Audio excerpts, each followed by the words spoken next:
வணக்கம் சகோதர சகோதரிகளே மற்றும் என் தமிழ் உறவுகளே. நான் AR தினோஜன். இன்றைய தினம் ஒரு முக்கியமான விடயத்தை நாங்கள் பேசுவதற்காக வந்திருக்கிறேன்.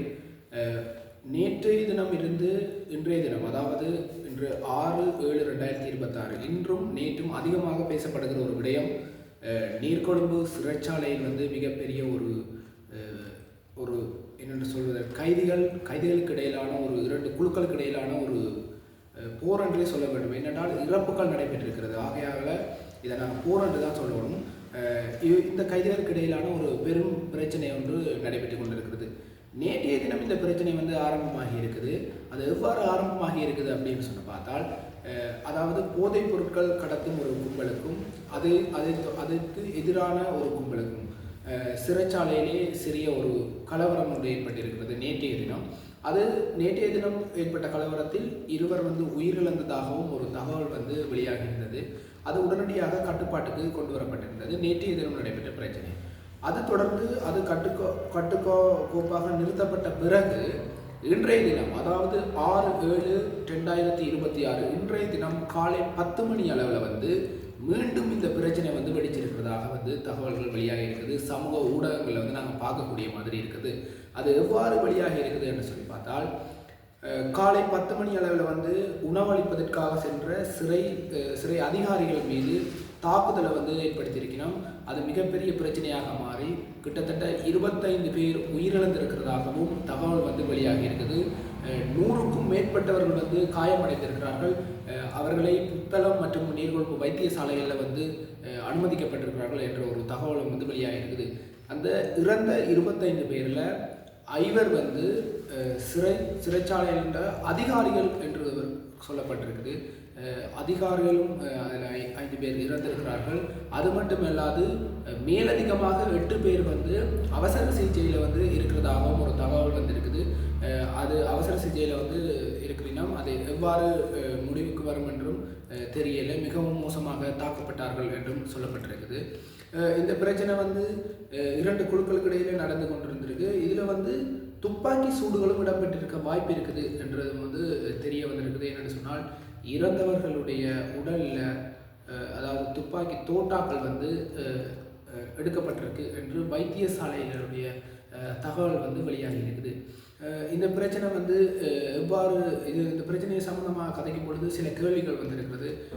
கிட்டத்தட்ட இது சிறைச்சாலை என்பது குற்றங்களை குற்றவாளிகளை வைத்திருக்க முடியாமல் அங்கேயே ஒரு பிரச்சனை ஏற்பட்டிருக்கின்றா, இது எந்த பக்கத்தில் பிழை அல்லது இது எவ்வாறு இப்படி பாதுகாப்பான இடங்களில் இந்த பிரச்சனை உருவாகுது என்ற ஒரு மக்களிடையே கருத்துக்கள் கேள்விகளை எழுப்பக்கூடிய மாதிரி இருக்குது.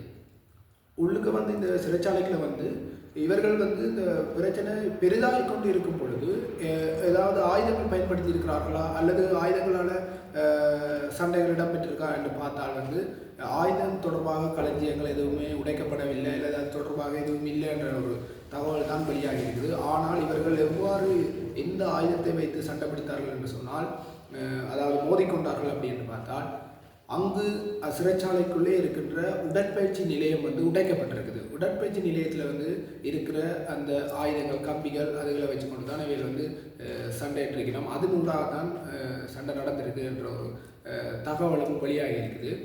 இது மட்டும் இல்லாமல் அங்கே இருக்கின்ற மருந்தகத்தையும் இவர்கள் உடைத்திருக்கிறார்கள். அதாவது பார்மசி, அங்கே உள்ள இருக்கின்ற ஒரு பார்மசி உடைக்கப்பட்டிருக்குது. அதில் பெயின் கில்லர்களை இவர்கள் எடுத்திருக்கிறதாகவும் தகவல்கள் வெளியாக இருக்குது.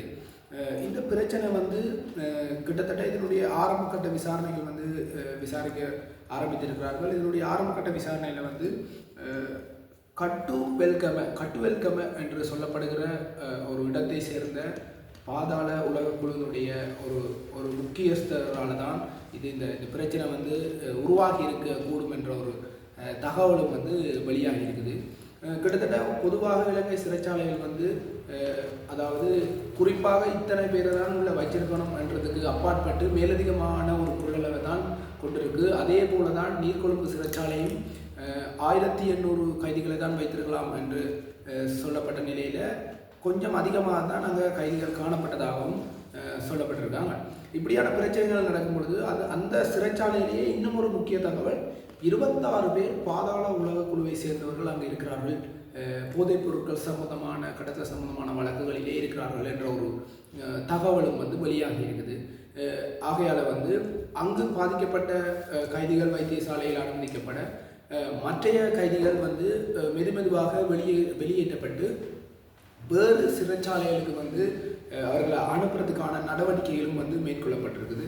கட்டுக்கடங்காத பிரச்சனைகள் பெரிதாகும் பொழுது அங்கு வந்து விசேட அதிரடி படையினரும் வந்து அங்கே வந்திருக்கணும். அது மட்டும் இல்லாமல் நீர்கொழும்பை அண்டிய பிரதேசங்களில் உள்ள போலீஸ் உத்தியோகத்தர்கள் மற்றும் அங்கே இருக்கிற அதிரடி படையினர்கள் வந்து பலத்த பாதுகாப்பை இப்போ சிறைச்சாலையை கொடுக்கப்பட்டிருக்கிறதாகவும், அது மட்டுமில்லாத அந்த சிறைச்சாலையை சுற்றியுள்ள கைதிகளின் வந்து உறவினர்கள் அல்லது சுற்றியுள்ள மக்கள் வந்து அது அதிகளவாக சிறைச்சாலையை சுற்றி இருக்கிறதாகவும் சொல்லப்பட்டிருக்கு. அதை வந்து கட்டுக்கோப்புக்கு கொண்டு வரப்பட்டது என்றும் ஒரு தகவல் வந்து வெளியாக இருக்குது.